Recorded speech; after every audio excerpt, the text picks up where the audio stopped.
Hello guys, welcome back to the channel. I hope everyone is having a great time playing Guild Wars 2, and especially the necromancer profession. I have a really fun open world build for you, a build that I talked about in the past and a lot of people liked it for its low intensity. The good thing about this build is that it uses the same gear as the Condi Reaper build, so you won't have a problem about gear if you already have the Condi Reaper build, Celestial gear. It isn't as strong as Condi Reaper, but it's fun to use and more simpler to use for people who have problem using a lot of buttons, but it gets the job done. Before I get into more details, don't forget to like the video and subscribe to the channel if you're new, and support me by checking out today's video sponsor. Imagine playing Guild Wars 2 on your phone, on the comfort of your cozy couch, on when you're out. It's all possible thanks to today's sponsor, Awesome. Awesome lets you connect to your PC from your phone remotely, anytime and anywhere, and gives you a total freedom to control your PC from your phone or play your favorite games. But it's not just for gaming. You can also browse the web, transfer files, mirror your screen, and even print remotely. And it's all completely free. And even the free version have more features than other apps, but you can upgrade to the pro version for more great functions like remote CMD and support for Android devices. But the real great deal here is the game package, because it have all these features and more, like the view switching and long press. It also grants you access to your PC games on your phone with minimal lag or FPS drops, and even lets you customize the keyboard and mouse that you're using on this app on your phone for more comfort. And this is all for you to enjoy gaming away from your computer. The first 200 subscribers who use this code will get a 7-day free trial of the awesome game package, which includes everything you need to take your gaming to mobile. And all you have to do to get started is follow the first link in the description to sign up, and click the second link to redeem your 7 days of free trial. Download Awesome remote on your PC, log in and bind your devices together, go to settings, then security, and choose a password. Finally, download the app on your phone, log in,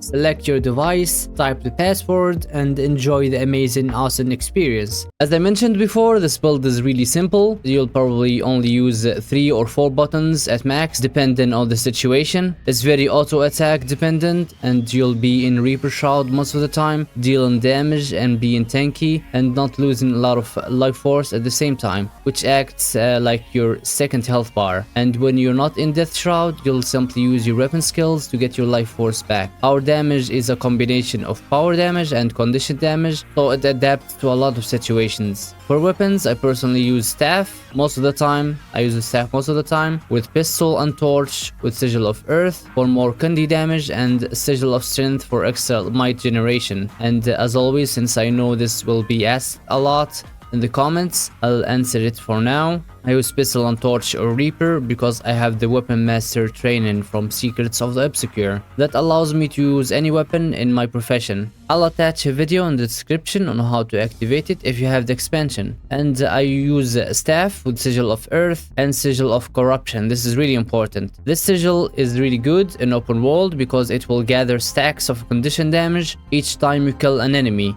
using your staff, so it's a nice way to get bonus damage passively. For skills, we go full signets along with Flesh Golem or Chill to the Bones. Golem will tank for you, and Chill to the Bones is a good skill for multiple reasons: DC, damage, and boons. The good thing about signets is that they have passive effects when you aren't using them. And there's a trait that makes them give you life siphon, so they're good for sustain too, but you can just keep them untouched in this build and use the stun break when you are CC'd. Vampirism life steals health, Plague Signet gives passive condition damage reduction, and it's a stun break.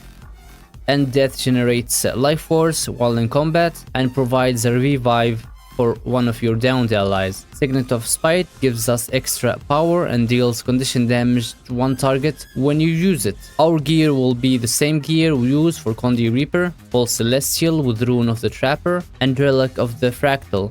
Personally, I use a combination of Celestial gear and Trailblazer weapons and trinkets, but you don't have to do that. You can go full Celestial, and it's even better for the build because it's a hybrid build, combination between power and condition damage. This is how our trait lines will be: 213 on Reaper for damage and quickness buff, on Shroud, Fight 132 for more damage and sustain, Soul Reaping of course, because this build is very reliant on Death Shroud, and Soul Reaping buffs Death Shroud a lot, and easily gives us 25% extra damage from vulnerability stacks, from auto attacks.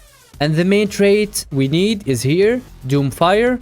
Makes our Shroud auto attacks burn the enemy, and it's really fun to use, kinda like you're wielding a scythe of hellfire and burning your enemies. It would be extra cool if you have a Flaming Reaper, and everyone who have a Flaming Reaper would appreciate this build for sure. Now for extra things about this build, I have a tier 10 Jade bot core that gives me around 2000 extra HP.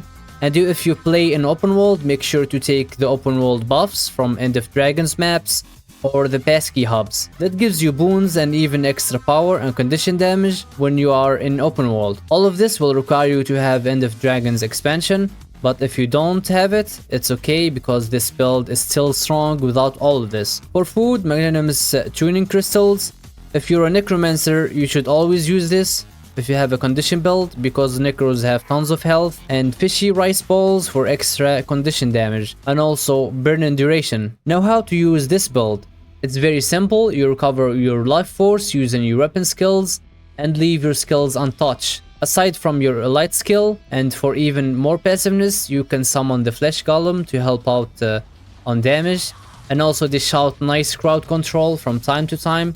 And when you get stunned, you can simply use your Sunbreak, Plague Signet, and when your life force is full, switch to Death Shroud and keep autoing enemies to death. And from time to time, use Shroud 3 for CC and damage reduction. And that's it. That's all you need to do. And it works really well together. Try out this build and let me know how you like it.